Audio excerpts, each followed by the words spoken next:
Greetings and welcome to Module 1 Unit 6 of NATE NBA Accreditation and Teaching and Learning in Engineering. This unit is concerned with PEOs and some of the POs. PEOs are Program Educational Objectives and POs are Program Outcomes. In the earlier unit, we kind of reinterpreted. These words are familiar to all faculty, but specific meanings have been there, and we are trying to reinforce or request all faculty to get themselves refamiliarize with these words and reinterpret the words education, learning, assessment, teaching and instruction, especially in the context of formal programs. And also we emphasized the centrality of assessment in facilitating good learning. Now we look at this unit would want you to understand the nature of and importance of PEOs and identify activities that facilitate the attainment of the first 5 POs. As we mentioned, there are 12 POs, out of which the first 5 will be addressed in this particular unit. Now to recap again, there are actually 3 levels of outcomes. The one level is Program Educational Objectives. PEOs are broad statements that describe the career and professional accomplishments in 4 to 5 years after graduation. We will explain that presently. And Program Outcomes are statements that describe what the student should be able to do at the time of graduation from an engineering program. As the definition itself says, it is irrespective of the particular engineering programs, these program outcomes have to be attained.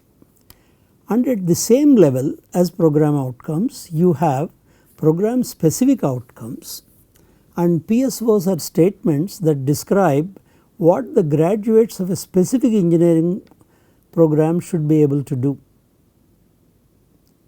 So at one level you have PEOs, at another level you have POs and PSOs. And from POs and PSOs the curriculum consists of a large number of 1 semester courses, formal courses, and here come the course outcomes. COs are statements that describe what the student should be able to do at the end of a course. So these are the 4 types of outcomes and they are arranged at 3 levels. Now let us look at program educational objectives. As we already stated, are what the graduates of the program are expected to achieve within 4 to 5 years of completing the program. Why is it important? For example, if you look at where your graduates are after 4 to 5 years, and if those graduates are not using any of the information that you have imparted or knowledge and skills that you have imparted, and what they do have no correlation with that, that means the program did not play any role in their careers, other than possibly they can speak better or do something, but it did not play any particular role. So if there is too much of deviation from what they are doing and what a program is offering, that means it is a signal to all the faculty or to the department to take a relook at your curriculum.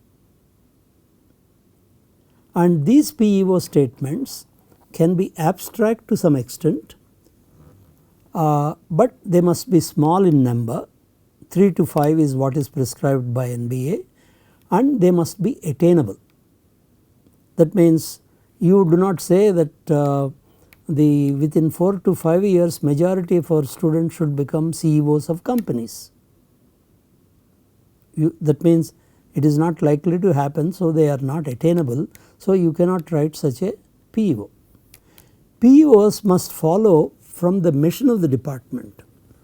We will come to the mission of the department in great detail when you look at the criterion 1 of NBA in the SAR. That means the mission of the department and PEOs are to be strongly linked with each other. So, and how to make sure that they are linked with each other, we will see by preparing what you call PEO mission matrix. And when you are writing these PEOs, it is not like one faculty member sits and writes these PEOs. It should a systematic process, it needs to be followed, and with a common consent you have to identify the PEOs. Okay. Now these are some examples of PEOs. This is just one BE EEE program. 4 years after graduation, the graduates should be engaging with designing, manufacturing, testing, operating and or maintaining systems in the field of electrical and electronics engineering and allied engineering industries. When we write a statement like this, it does not mean that after 4 years the graduate of EEE program should be engaged in all these activities. He should be doing at least one of them, okay. That is what it means. And he should be engaged in solving problems of social relevance, applying the knowledge of electrical and electronic engineering and or pursue higher education and research. So here again we gave two things. One is solving problems of social relevance or pursue higher education and research. They should be involved in one of these two. And another aspect is of any engineer work effectively as individuals and as team members in multidisciplinary projects. That we will see, it is a characteristic of any engineer. Engineering activity is never done as an individual, it is always by a team, but he must play his role, whatever role that is assigned to him. So he must work effectively both as an individual and as team members. And the other one should engage in lifelong learning, career enhancement and adapt to changing professional and social needs. So these are samples given, you do not have to stick to these wordings, and one can, that is why it should be written by a group trying to see where you wanted, why are you designing this program, where you want your graduates to be doing after 4 to 5 years after graduation. That is what PEOs are.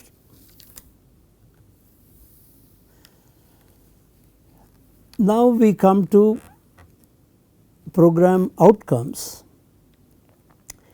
PEOs are what graduates of any engineering program should demonstrate at the time of graduation. See, that is the main difference. PEOs are, you look at graduates after 4 to 5 years after graduation, but PEOs are what graduates should demonstrate at the time of graduation itself. That means at the end of 4 years of undergraduate programs. Now these are identified by the National Board of Accreditation. There is no choice, they are given and you have to operate within that. There are 12 in number, there are 12 program outcomes and they happen to be similar and in alignment with what are called graduate attributes of Washington Accord.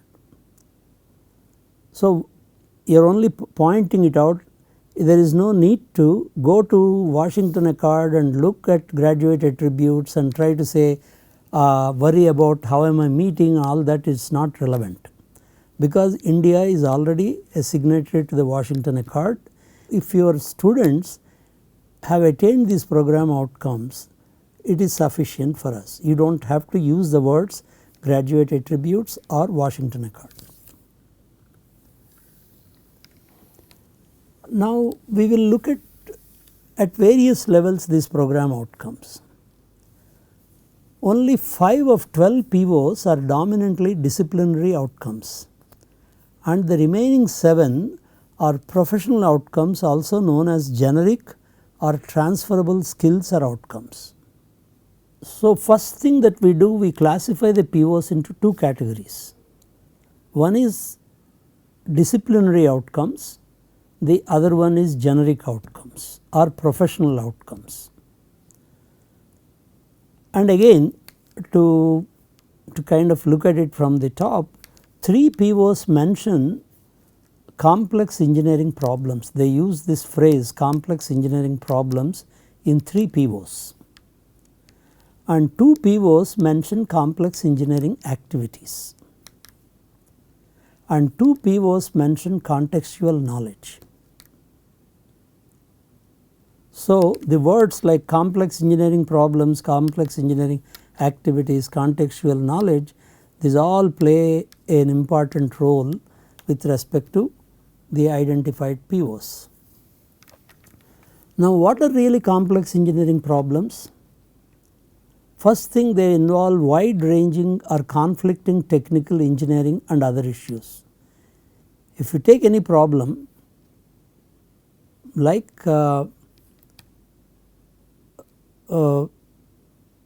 you take any recent, let us say the kind of flood havoc that is happening, and you are trying to address that particular issue, you will have conflicting technical, engineering and other issues. They are not, that is, if you solved one problem purely from one point of view, it may conflict with some other requirement. And complex engineering problems have no obvious solutions like the end of the chapter problems. Solutions are not obvious, and they involve diverse groups of stakeholders with widely varying needs, okay, and have significant consequences in a range of contexts. If you offered a solution to a let us say like again managing the floods, whatever solution that you produce, it will have consequences on different people in different contexts, and they have possibly many component parts. First of all, it is not a single solution, they will have many component parts and sub problems to be addressed. Okay. I think if one look at the newspaper anytime will tell you nobody is happy with one particular solution when it is really complex like this. Let us look at some samples. Plan for supplying water for irrigation and drinking to a group of villages in an arid zone. I am not going to elaborate any of these problems. Design an instrumentation system for managing available water and its utilization in a river basin.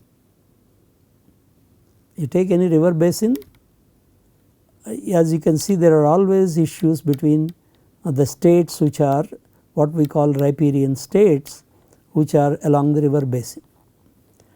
Design a system for construction of large scale poor and middle class housing in towns with population less than 2 lakhs. Improve the quality of power supply to a city or a district. Design a system for managing an elephant corridor without conflict between humans and elephants. So these are a few small problems. I am sure you can identify any number of complex engineering problems in your own environment. Okay, what are complex engineering activities? They involve the use of diverse resources. Diverse resources means people, money, equipment, materials, information and technologies, and they require resolution of significant problems arising from interaction between wide ranging and conflicting technical, engineering and other issues. Mostly first thing that will happen if it is a complex problem where there are several stakeholders involved, you will have conflicting requirement from different groups of people. They involve creative use of knowledge and engineering principles, and they can extend beyond the previous experiences. This is something you should not try to find solutions based only on your previous experience, because the nature of problem requires you to look at it what we people call as a out of the box solution kind of thing. Now we look at these first 5 POs, and the remaining ones we look at it in a later unit. PO 1 is related to what is called engineering knowledge, and the statement as given by NBA states apply the knowledge of mathematics, science, engineering fundamentals and an engineering specialization to the solution of complex engineering problems. See, the word complex engineering problem comes, and you are actually this sentence should have been rephrased in slightly different way in my view, because the focus is on solution of complex engineering problem. So, if you rewrite that, solve complex engineering problems applying the knowledge of mathematics, science, engineering fundamentals and an engineering specialization. That is how one can reword this, because the focus is on solving the problem. So, here, but you do not want people to solve just arbitrarily, intuitively or giving just a command what it occurs to you and so on. You want the solution to be based on using the underlying required knowledge from all these disciplines. So, the key words are solve and apply. Now if you look at it, look at all the courses, engineering courses that you are familiar with or the way your program is being conducted. Majority of engineering courses mainly address this outcome. We will see the other outcomes are lot less addressed in the current context. Assessment in many institutions falls far short of solving engineering problems, leave alone complex engineering problems.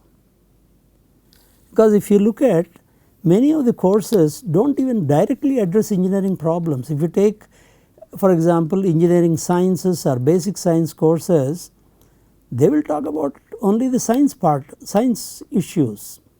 They do not directly address engineering problems. So, if you look at the entire program from the perspective of PO1, you have to first notice that we are not solving complex engineering problems, and all courses are not addressing even engineering problems. So, the nearest we come to address this PO1, you can say is the end of the chapter problems at least will moderately address this PO. This should be kind of noted. But now can I leave it like this? Can I leave saying that that is the way the curriculum is designed and there is nothing else that I can do? The only thing I can do is make students solve end of the chapter problems. So, what kind of activities should I do to address PO1? First thing is solve end of the chapter problems, that is the minimum one should do. Then to say some as feature of so called complex engineering problems, understand the context in which a given engineering problem was formulated, okay, or understand the nature of some complex engineering problems. You can present it as a case study related to your discipline and bring a complex engineering problem to the class. You are not solving it, but you are understanding the nature of the complex engineering problems. That means when you present that problem, you talk about the conflicting requirements of different dimensions, different stakeholders, and the non-uniqueness of the solution and so on can be pointed out when by presenting at least one case at least to the students. So, understand the nature or give some examples of complex engineering problems. These can be, some case studies can be prepared and made available to the students, and one or two can be considered in the class. And also give multiple solutions to given complex engineering problems. Once again, you do not have to solve it, you just available multiple solutions. That itself in my opinion is a great learning experience to the students, that there are no generally unique solutions to complex engineering problems. Now coming to the second one, PO2, this is a lot more complex. Let us look at the wording. Identify, formulate a research literature and analyze complex engineering problems, reaching substantiated conclusions using first principles of mathematics, natural science and engineering sciences. As you can see, compared to PO1, this is written in a better order. Okay. What are the activities involved in this? In addressing this PO, one is problem identification, then problem formulation, researching literature related to that, and analyzing that literature and reaching substantiated conclusions. There are 5 different activities. Even if you do some, we can say we have partly addressed PO2. For example, unfortunately the way the engineering curricula are planned today, I do not think there is any experience given other than in the project that the students do, where they identify a problem, nor they have identified problem you do not even formulate. That experience is not given through any of the formal courses. Neither you research literature nor analyze all the issues related to that and reaching substantiated conclusion. The only place where you are likely to get involved this are the project. Okay. So, the PO2 involves problem statement construction, problem formulation and abstraction, information and data collection, modeling, validation, experimental design, experimentation, interpretation of results, implementation, documentation, feedback and improvement. It is a tall order.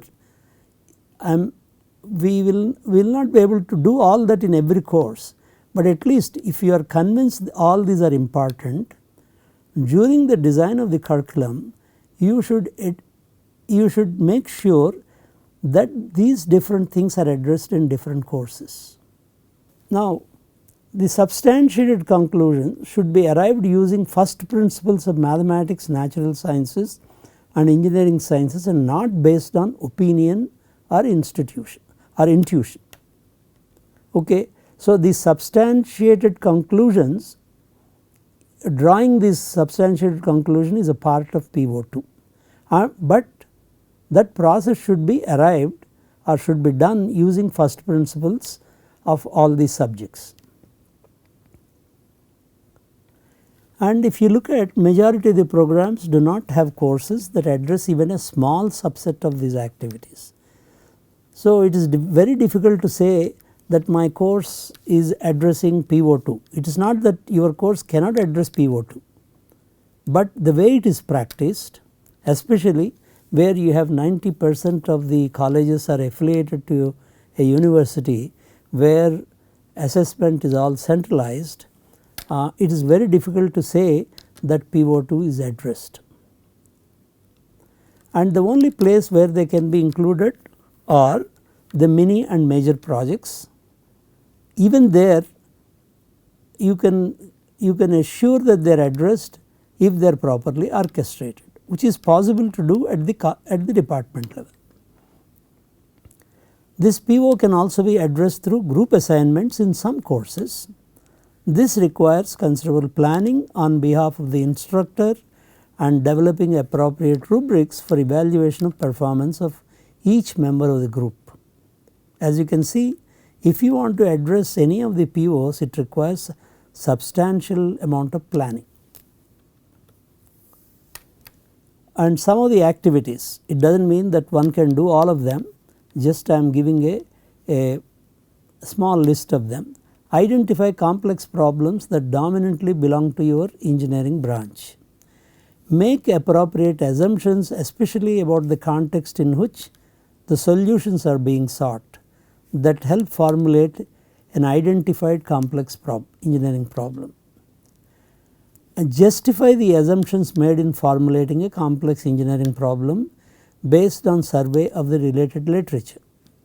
Because whenever you are formulating an identified problem, you have to go through process of making some assumptions.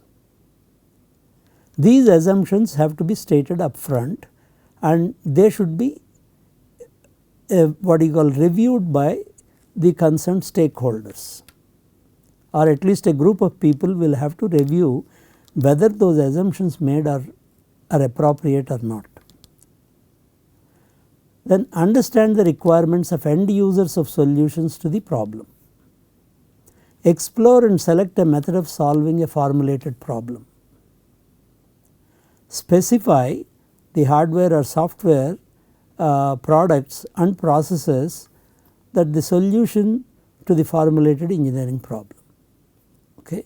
So, some of these activities can be brought into a course, but as we said, it requires a lot of planning, and you also have to see students will take it seriously only if they also form part of your assessment. If there is no assessment associated with that, then the students do not necessarily pay attention to what you are doing. Now, PO3, design and development of solutions. The statement says design solutions again for complex engineering problems and design system components or processes that meet the specified needs with appropriate consideration for the public health and safety and the cultural, societal and environmental considerations. It is a tall order. Now, what is the focus? You are designing solutions for engineering problems, and they can only be experienced through projects and assignments, because they do not easily fit into a single course unless you have a course called some engineering design. It is possible to design such a course as a part of the curriculum, but you call it engineering system design or design of engineering systems, whatever name you give, it is possible to design such a course and give the experience like this. And also these are time consuming activities and cannot be that easily included in especially in a limited time written examination. They can only be experienced over a period of time. So, they cannot be part of what you call a 3-hour, 2-hour examination, where for any question you do not have more than half an hour. However, components of systems can be designed through smaller assignments and in some identified courses. The design criteria and specifications of components and processes need to be evolved from the solution to a given problem. This experience can be given in a classroom, provided you care for it. For example, one of the very important things an engineer should be familiar with is what are criteria and specifications. Unfortunately, most of the courses do not pay attention to these at all. So, if you are offering a solution, then from that solution you should be able to draw the criteria and specifications of components and processes. I think at least they should go through this exercise in 2 or 3 courses over 4 years. These criteria and specifications should be developed taking issues, and again here public health and safety, cultural, societal and environmental considerations. We hardly touch any of these dimensions, and the only way they can be addressed, instead of making it very complicated, generally the standards associated with any particular engineering activity, they would have gone through all these factors and the standards would have evolved. So, if you design some product or a process using the relevant standards, possibly you would have addressed this PO3 very well. And cultural and social considerations will require inputs from non-engineering fields and get incorporated into what we call non-functional specifications. Yes, it requires a lot of elaboration, we will not do that, but it requires inputs from non-engineering fields. And which are some of the PO3 activities? Understand the role of public health and safety and the cultural, societal and environmental considerations in determining the non-functional requirements of products and processes. This can be done through taking one simple case study and making a presentation of that. Identify the standards that are applicable to the product or process that needs to be designed and developed. Let us say you are designing you are teaching a course on design of an electrical machine, AC machine like an induction motor. So, you just identify the standards that need to be followed, and possibly the standards can be elaborated to explain how various requirements have been incorporated into that, and then you are just identifying the standards, and within those standards you have to develop your design. Design components and subsystems as per specifications. Specify the testing process to check the performance of the designed product or process. Document the design of products, components and processes. Okay. These are some of the possible activities that it can be incorporated into a regular curriculum to address PO3. PO4, conduct investigations of complex problems. This is still a much more involved activity. Use research based knowledge and research methods, including design of experiments, analysis and interpretation of data and synthesis of the information to provide valid conclusions. At least I am not aware of any course that addresses all of them or any of them. So, if you elaborating this statement a little bit, use research based knowledge to provide valid conclusions. Okay. Most of the core courses do not generally provide such learning experiences at all. It requires collection of a set of research papers that can be understood by the UG students and posing a set of questions. This requires such an activity. If you can incorporate, yes, you are at least addressing a part of PO4. Understand the research methods relevant to the discipline of concern. It will become difficult to design and implement such experiences, particularly at undergraduate level in majority of the institutions. Further, the research method of design of experiments can be experienced through an open-ended experiments in some laboratories. It is possible to incorporate Even if you are able to incorporate one such open experiment, possibly you can claim that I am addressing PO4.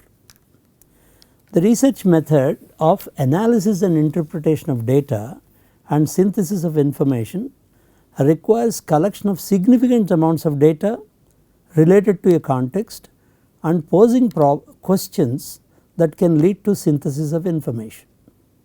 And to my knowledge, such contexts can more readily be identified in subjects like databases, material science related subjects, chemical process optimization, nanotechnology, device and sensor design.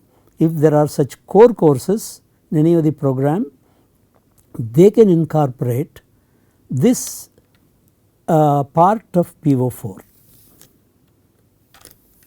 Some activities: plan and perform experiments, surveys and collect the data in accordance with the applicable standards. It is possible to do so, but you have to incorporate in one of the courses. Perform the necessary calculation and data reduction to draw valid conclusions. So, what can be done? You do not have to collect the data, you start with some data that is collected and make the students go through the necessary calculation and data reduction to draw conclusions and present the results in a professional manner. These are some suggested activities. You can add lot more of your own within your discipline. And PO5 is modern tool usage. Create, select and apply appropriate techniques, resources and modern engineering and IT tools, including prediction and modeling to complex engineering activities with an understanding of the limitations. Now, once again a bit of analysis of the statement. If you look at, this is related to creating, selecting and applying modern engineering and IT tools. You have to look at IT tools you are familiar with, using a particular kind of software, whereas engineering it could be a what do you call modern present state of the art engineering equipment and so on, but it is related to creating, selecting and applying. So, creating an IT tool or selecting an IT tool, for example, are not in the realm of regular classroom teaching. The only exercise that you can do is you present the data about a set of IT tools and say ask the students to select what is best in a given particular context. Whereas applying modern IT tools is possible, and many of the programs do so, state of the art tools, either through simulation or for design, analysis. Every branch has its own tools, they can be used, but creating a tool can at best be attempted through a project. As we said, many institutions already incorporate IT tools into their laboratories. So, this PO5 is reasonably addressed in courses where you are using the IT tools in the laboratory. The complexity in engineering is characterized by, first thing is, a large number of variables. Any complex problem has a large number of variables, phenomena with widely different time constants. Some things happen at microseconds, some things happen at milliseconds, something happens at seconds, sometimes some of the process take hours, and they do happen in the presence of noise, that is unwanted inputs. Independent multiple decision making may be involved in a complex problem, and systems and many of the complex systems will have number of negative and positive feedback loops within that. So, and such things can only be addressed through some of the tools used for simulation. There are a whole host of tools today are available to understand the behavior of complex engineering problems. If those are incorporated, then you can say at least you are using modern tools for studying complex engineering problems. While modeling is a part of a number of engineering courses, simulation can be extensively used at the classroom level and also in the laboratories. And which are the possible activities? Determine the requirements of a simulation tool for a class of engineering problems. That can be one of the exercises. Create tools for simulation and solving a class of engineering problems. Creating such tool can be done as a project. Select the most cost effective tool from the commercially available engineering and IT tools for addressing a class of engineering problems. Understand the limitations of a given engineering IT tool. That is, you show a tool and say, find out what are its limitations, where it can be applied, where it cannot be applied.